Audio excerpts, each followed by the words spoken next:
Sahih, hadis yang diriwayatkan daripada Imam Tirmizi dan juga daripada Anas bin Malik. Beliau berkata bahawa Nabi sallallahu alaihi wasallam bersabda, "Man sa'ala Allah al-jannata salasa marratin qalatil jannatu Allahumma adkhilhul jannah wa man istajara minan nar salasa marratin qalatin nar Allahumma ajirhu minan nar." Yang bermaksud man sa'alallahu al-jannah, barang siapa yang meminta kepada Allah akan surga. Siapa-siapa yang minta kepada Allah akan surga salasa marratin, sebanyak 3 kali dalam sehari, sebanyak 3 kali minta surga daripada Allah Subhanahu wa ta'ala. Qalatil jannatu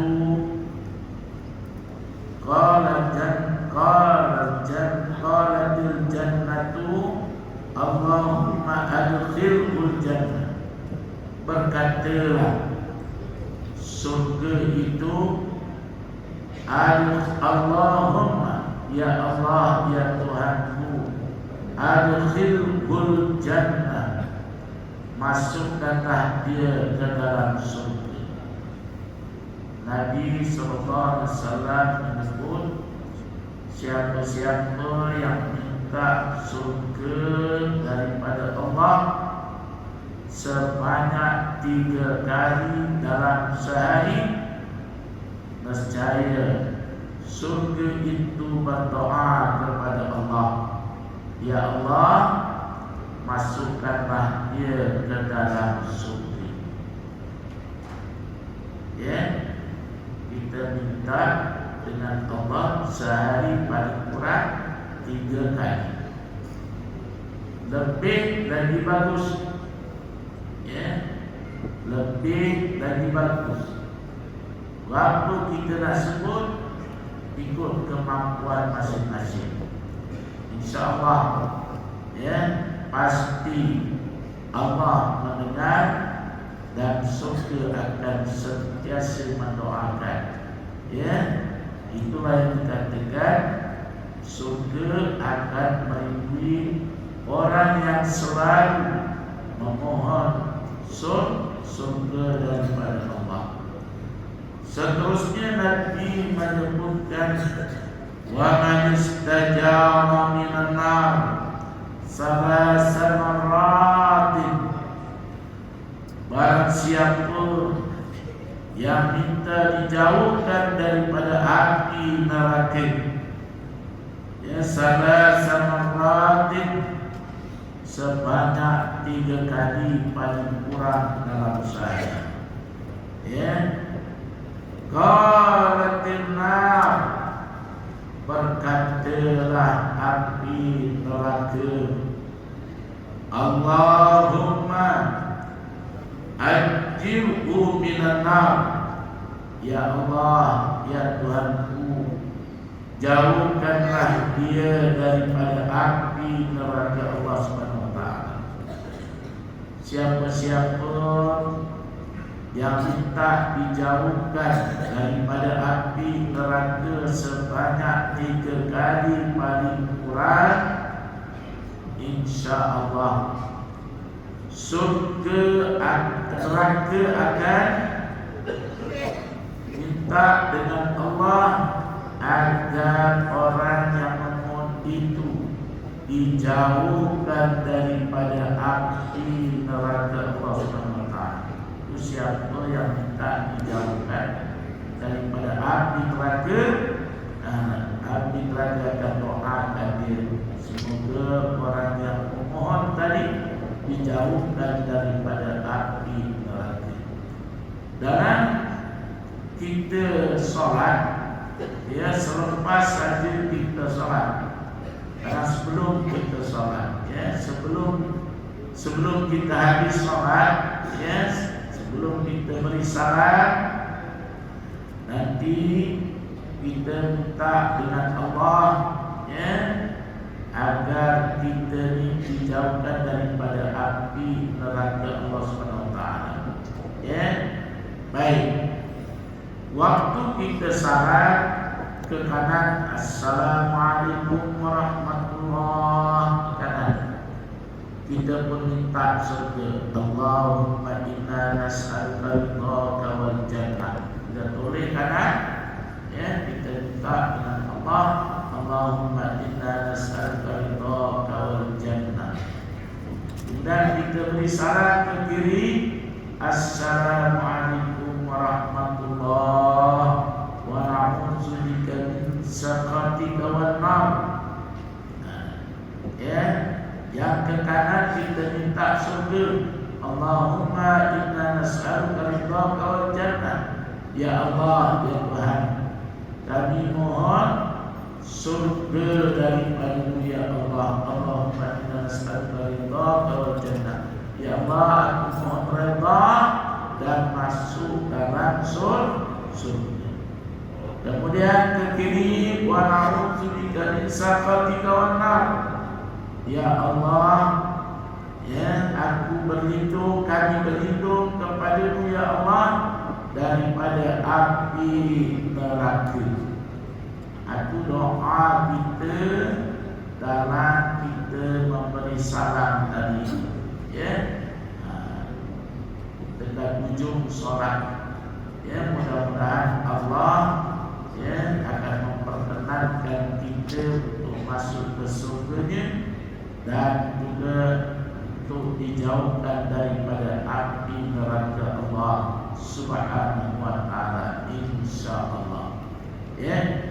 Kemudian nanti waktu diri, ya, selepas kita istighfar kepada Allah, ya, dan kemudian kita baca la ilaha illallah wahdahu la syarikalah sehingga habis, barulah kita minta Allahumma ajirna minan nar, Allahumma ajirna minan nar, Allahumma ajirna minan nar. Setiap kali selepas salat, paling kurang 3 kali. Ya, waktu subuh, ya, kita baca 7 kali, dan waktu maghrib, selepas maghrib, selepas sembahyang maghrib, kita baca 7 kali. Adapun waktu-waktu yang lain seperti zuhur, asar dan juga isya, kita baca 3 kali, 3 kali paling kurang. Kalau nak baca lebih lagi bagus, ya. Tapi itulah yang diajarkan oleh Nabi kita Muhammad sallallahu alaihi wasallam.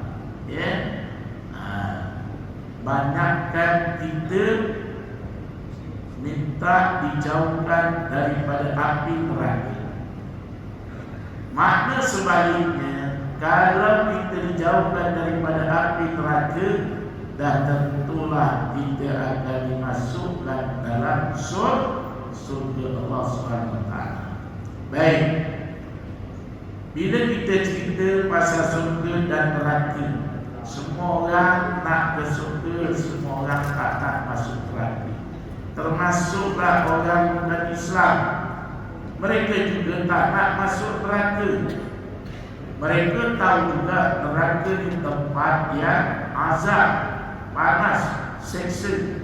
Jadi mereka pun kalau ditanya tak nak begitu. Ya, apatah lagi kita orang iman, orang Islam yang sangat-sangat, ya, minta dengan Allah agar kita dijauhkan daripada neraka Allah dan dimasukkan ke dalam surga. Jadi kita nak lihat pula siapakah di antara orang yang dirindui oleh surga? Ya, seperti mana Nabi sallallahu alaihi wasallam bersabda, al-jannatu mustaqatun ila arba'ati nafarin talil Quran wa hafizil lisan wa mutahhimil ji'an wa shaimi fi syahri Ramadan. Sadaqah Rasulullah sallallahu alaihi wasallam. Yang bermaksud al-jannatu mustaqatun, surga itu merindui ila arba'ati nafarin, kepada 4 golongan manusia. Surga merindui 4 golongan manusia. Yang pertama, talil Quran, orang yang sentiasa bersama Quran, suka membaca Quran ba'da subuh. Ya, selepas sembahyang subuh dia duduk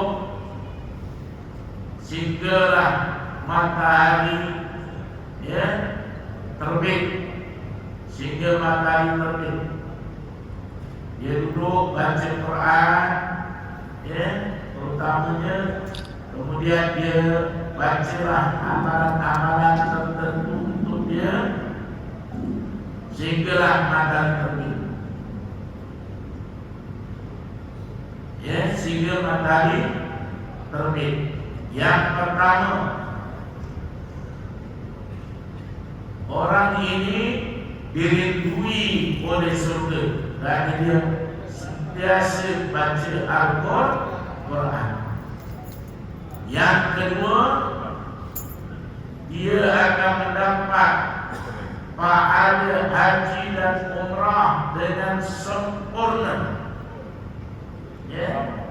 Apabila dia duduk selepas subuh, dia baca wirid, kemudian dia doa, kemudian dia baca Quran, ataupun apa saja ayat-ayat Quran, dia pun sampailah pada waktu matahari terbit, dipanggil waktu Isra. Kemudian dia bangun sembahyang 2 rakaat. Selesai dia sembahyang, nescaya dia akan memperoleh pahala haji dan umrah dengan sempurna. Tuan-tuan, tidak semua orang dapat rezeki ke Mekah untuk menunaikan haji. Tak semua orang. Ada orang yang tak boleh pergi kerana sakit. Ada orang yang sehat walafiat tapi belanja tak ada, nak pergi ke Mekah.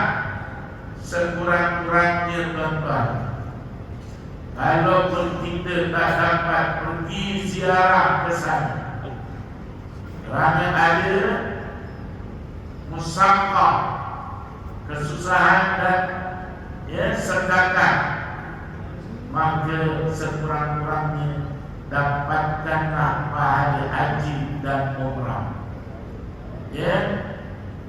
Nak berapa kali itu terkurang, tiap-tiap hari pun tak ada masalah. Yang penting lepas solat subuh duduk, wirid, baca doa, dan kemudian baca Quran ataupun apa saja amalan sunat sampailah matahari terbit. Matahari terbit dia dipanggil Isra, maka sembahyanglah 2 rakaat Isra. Selesailah kita. Kalau kita nak balik selepas itu, tak apa, alhamdulillah. khususnya mereka yang sudah leceh, yang dah tak ada kerja lagi, ya, yang muda-muda, yang ada kerjaya, dia boleh buat, ya, sebenarnya, tapi terkurang pada dia lah, ya, tak dapatkan tu sekurang-kurangnya seminggu sekali pun apalah hari Minggu. Dia kerja Isnin sampailah hari Jumaat, ya, kerja tak dapat keluar untuk buat macam tu. Kita buat hari Sabtu ataupun hari Ahad seminggu sekali, ya, insyaAllah. Itu yang pertama tadi, manusia yang dirindui oleh surga, iaitu orang yang suka membaca Al-Quran. Yang kedua kata Nabi SAW, wa'afizil lisan, orang yang menjaga lidah. Bagaimana menjaga lidah? Iaitu kita jangan mengumpat, mengkata, mencaci, maki, ya, atau membawa atau apa saja perkara-perkara yang tidak bagus untuk kita ucapkan. Elakkan daripada perkataan-perkataan yang menyakit hati orang lain, ya. Elakkan daripada kata-kata yang tidak senang didengar. Berkatalah dengan kata-kata yang baik, ya. Kalimatun thayyibatun, kata Nabi, ya. Kalimatun thayyibatun sadaqah. Nabi bersabda kalimat yang baik adalah merupakan sedekah. Jadi kalimat yang baik, kata-kata yang baik itu sedekah. Sebaliknya kata-kata yang buruk itu, ya, adalah merupakan racun bagi orang lain, ya, dan ia akan menghilangkan pahala yang ada pada kita dengan kata-kata buruk, kata-kata yang tidak menyenangkan. Elakkan juga daripada sifat munafik yang Nabi sebut, idza shalla kasala, apabila dia sembahyang dia bermalas-malasan. Itu tanda orang munafik. Dia sembahyang bukan kerana wajib sembahyang, seronok sembahyang, tapi terpaksa sembahyang. Kalau tak wajib, tak nak sembahyang. Contoh, dia sembahyang tidak rasa manisnya sembahyang, tapi dia terasa terbeban, berat nak sembahyang. Hati-hati. Nabi kata itulah di antara tanda-tanda seseorang itu memiliki penyakit nifak, dan orang yang memiliki dipanggil munafik. Na'udzubillah. Ya. Kemudian idza hadasa kadzaba, apabila dia bercakap, kadzaba, dia berbohong. Bila cakap berbohong, maka itu salah satu tanda sifat munafik ada dalam diri. Yang ketiga, idza wa'ada akhlafa, apabila dia berjanji, dia akan memungkiri janjinya. Kalau anak-anak kita tak mampu untuk menunaikan sesuatu janji kepada seseorang, baik kita jangan berjanji. Ya, kalau kita tak mampu nak tunaikan, jangan berjanji. kalau kita berjanji kemudian kita tak tunaikan, ya, kita janji tak tunaikan dan kerap kali sengaja pula, ya, janji kerap kali tapi tak ditunaikan, itu salah satu daripada sifat munafik. Yang keempat, idza tumina khana, apabila dia diberi amanah dan dia mengkhianatinya. Ya, diberi amanah, tak kisah amanah apa, ya, dalam jabatan ke, dalam masjid ke, dalam apa, kita memegang sesuatu kedudukan atau pangkat jawatan, tapi kita tidak tunaikan dia dengan baik, ya, kita khianati, maka itulah salah satu daripada tanda munafik.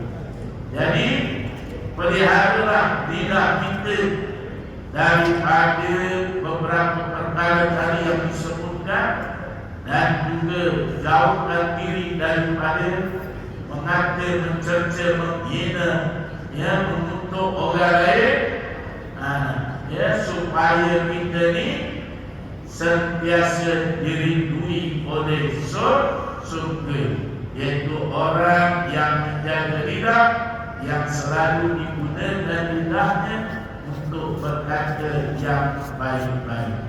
Seperti yang disebutkan tadi, kalimatun thayyibah sadaqah, kalimat yang baik adalah sedekah. Sekurang-kurangnya kalau kita tak mampu sedekah dengan harta wang ringgit, sekurang-kurangnya kita dapat sedekah dengan berkata yang baik.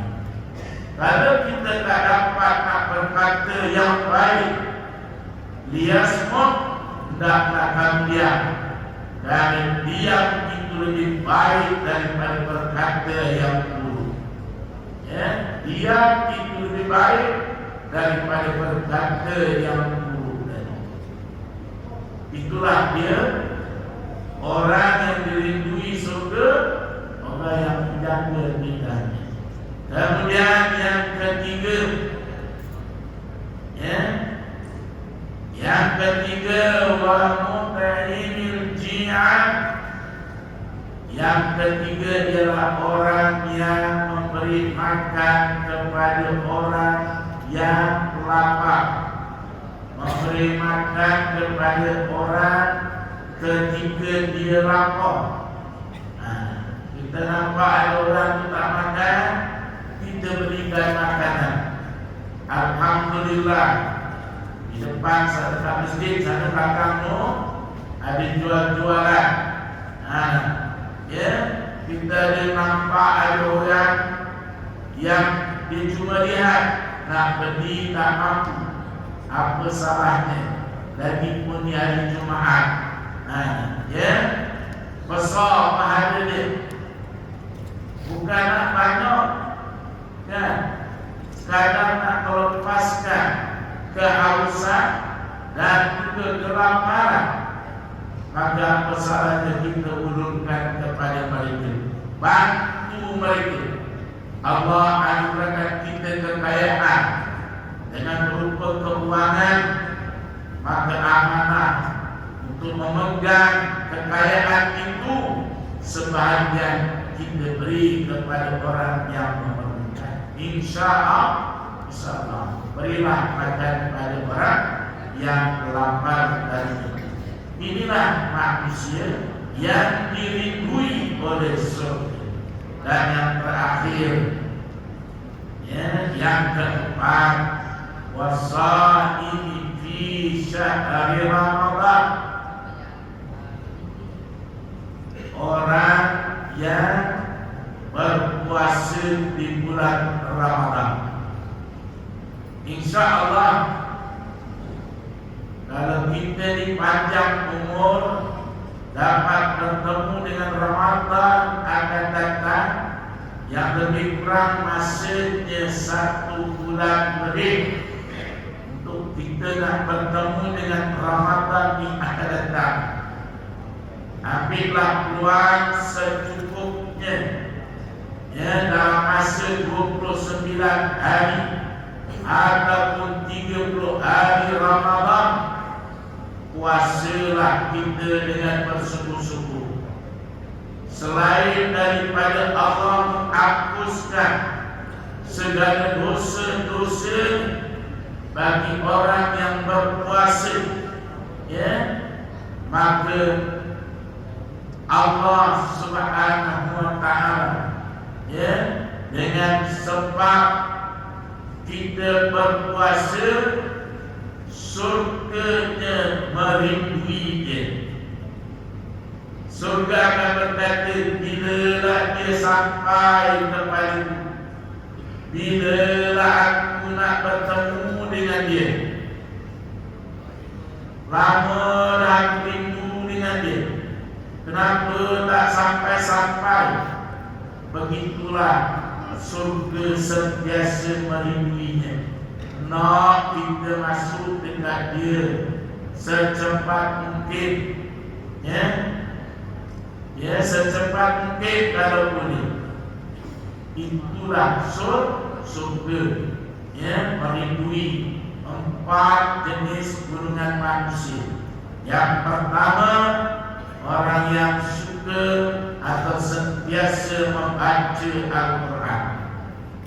Yang kedua, orang yang menjaga lidahnya dan digunakan untuk bercakap yang baik sahaja.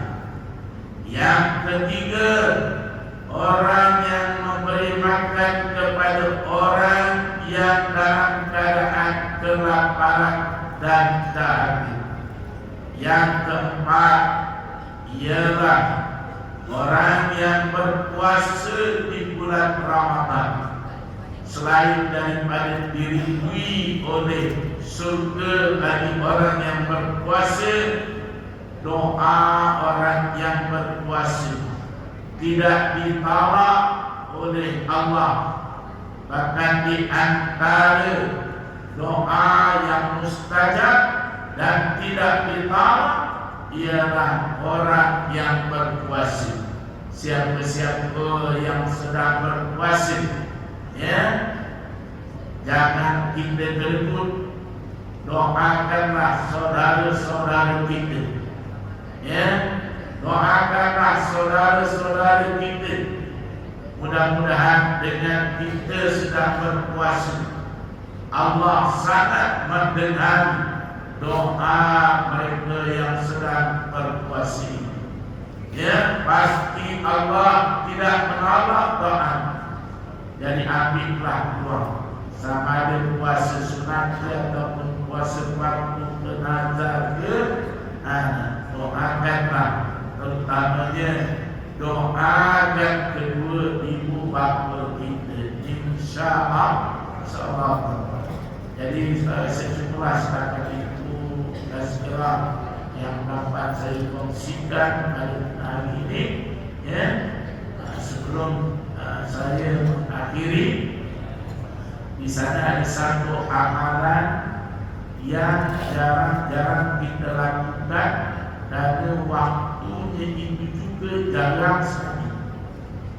Waktu dia hanya ada dalam bulan Rajab. Amalan yang ini dilakukan hanya dalam bulan Rajab, yaitu dalam bulan Rajab ada 4 kali Jumat. Dan Jumat hari ini adalah Jumat yang terakhir. Siapa-siapa yang membaca, ya, yang membaca amalan ini di Jumat yang terakhir di bulan Rajab, nescaya tidak terputus rezeki pada tahun ini. Antara amalannya, ya, Ahmadur Rasulullah, Muhammadun Rasulullah. Ulang, Ahmadur Rasulullah, Muhammadun Rasulullah sebanyak 35 kali. Waktunya ketika imam duduk di antara dua khutbah. Khutbah pertama, kemudian dia rehat duduk sekejap, kemudian dia naik balik baca khutbah. Berarti waktu duduk kita baca Ahmadur Rasulullah, Muhammadur Rasulullah, Ahmadur Rasulullah, Muhammadur Rasulullah sebanyak 35 kali. Yang mau silakan, yang tak mau biarkan dia. Ya, sendirilah yang rugi. Kita jumpa hari ini dari Jumaat ini yang terakhir. Wallahu a'lam. Assalamualaikum warahmatullahi wabarakatuh. Waalaikumsalam.